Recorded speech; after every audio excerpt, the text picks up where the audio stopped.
ലോക്സഭാ തെരഞ്ഞെടുപ്പ് വിജയിച്ചതിനു പിന്നാലെ തൃശൂർ ലൂർദ് മാതാവിന്റെ പള്ളിയിലെത്തി മാതാവിന് സ്വർണ്ണക്കൊന്ത സമർപ്പിച്ച് കേന്ദ്ര സഹമന്ത്രി സുരേഷ് ഗോപി.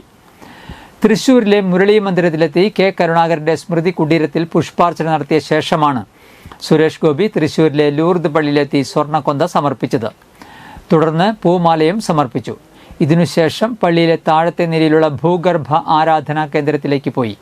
തുടർന്ന് അവിടെ വെച്ച് പാട്ടുപാടിക്കൊണ്ട് സുരേഷ് ഗോപി മാതാവിന് ആരാധന നടത്തി.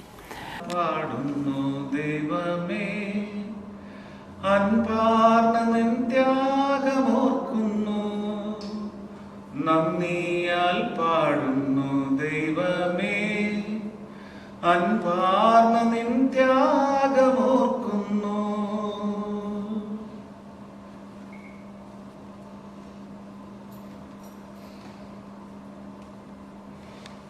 നന്ദിയാൽ പാടുന്നു ദൈവമേ എന്ന പാട്ടാണ് സുരേഷ് ഗോപി പാടിയത്. തെരഞ്ഞെടുപ്പ് വിജയത്തിലെ നന്ദി അറിയിച്ചുകൊണ്ടാണ് സുരേഷ് ഗോപിയുടെ ലൂർദ് പള്ളിയിലെ സന്ദർശനം. തെരഞ്ഞെടുപ്പിന് ശേഷം വീണ്ടും വരുമെന്ന് സുരേഷ് ഗോപി അന്ന് അറിയിച്ചിരുന്നു. തെരഞ്ഞെടുപ്പിന് മുൻപ് മകളുടെ വിവാഹത്തോടനുബന്ധിച്ച് സുരേഷ് ഗോപി ലൂർദ് മാതാവിന് സ്വർണ്ണ കിരീടം സമർപ്പിച്ചിരുന്നു. സ്വർണ്ണ കിരീടത്തിന്റെ തൂക്കം നോക്കണമെന്ന ആവശ്യം ഉൾപ്പെടെ ഉയർന്നത് വിവാദവുമായിരുന്നു. നന്ദി എന്നത് പറയുന്നത് ഹൃദയത്തിലാണുള്ളതെന്നും അത് ഉൽപ്പന്നങ്ങളിൽ അല്ലെന്നുമാണ് സ്വർണ്ണക്കൊന്ത സമർപ്പിച്ച ശേഷം സുരേഷ് ഗോപി പ്രതികരിച്ചത്. ഭക്തിപരമായ നിർവഹണത്തിന്റെ മുദ്രയാണ് സ്വർണ്ണക്കൊന്തയെന്നും സുരേഷ് ഗോപി പറഞ്ഞു.